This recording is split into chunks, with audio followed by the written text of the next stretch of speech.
Nigeria's worst flood in a decade has submerged many communities and over 600 people are said to have died while many are still missing. This is coming when many countries of the world battles climate change that has left many impoverished, food scarcity, sickness, and other life essentials difficult. In view of the situation in Nigeria, where about 31 states, FCT inclusive, have been affected by flood, ActionAid Nigeria, in collaboration with the coalition of CSOs, today as a matter of urgency, beckon on federal government of Nigeria and the affected states to call for state of emergency on the flood to eschew further attacks on individuals in the affected communities.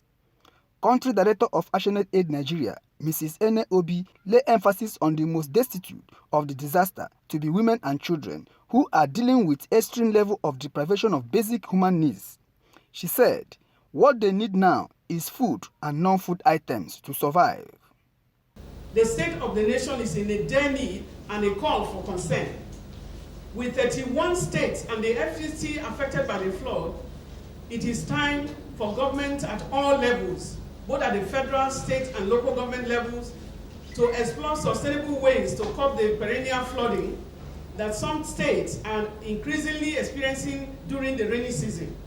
A repeat of this in 2023, when households, farmers, and states will still be in recovery process, could be catastrophic, as this would harden the pre-existing food insecurity, poverty, and increasing number of out-of-school children, especially girls who in such circumstances suffer early and forced marriages and other forms of gender-based violence. Therefore, for the INGOs here present, we call for an immediate declaration of state of emergency on the flood by the federal government and the affected state governments. I think what is important here today, colleagues, is that it's about our humanity. If we are concerned about people like us, we need to take certain actions, and we all have a responsibility in this. On his part, Plan International Country Director Charles Imamuzo called on lawmakers to start redirecting some budgets as life-saving intervention for the flood victims. This is the time actors, everybody, development partners, governments, and like NSF, all the military apparatus and security forces should imagine how they could play a role, because we have communities who are completely cut off. In fact, communities who cannot receive the aid that we have prepared. So how will they get it? Some communities do not have any access.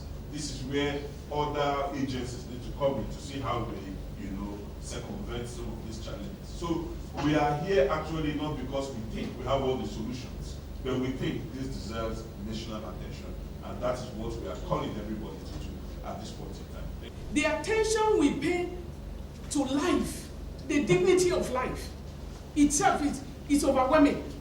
When you are having an environment where even cemeteries are floating, bodies are floating in cemeteries, is there any more emergencies than that? We are saying that as we speak, we want all the state houses of assemblies should be meeting as we speak.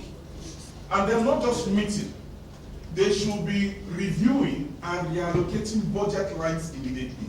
It is possible. We are speaking as Nigerians, knowing what we have as a collective wealth.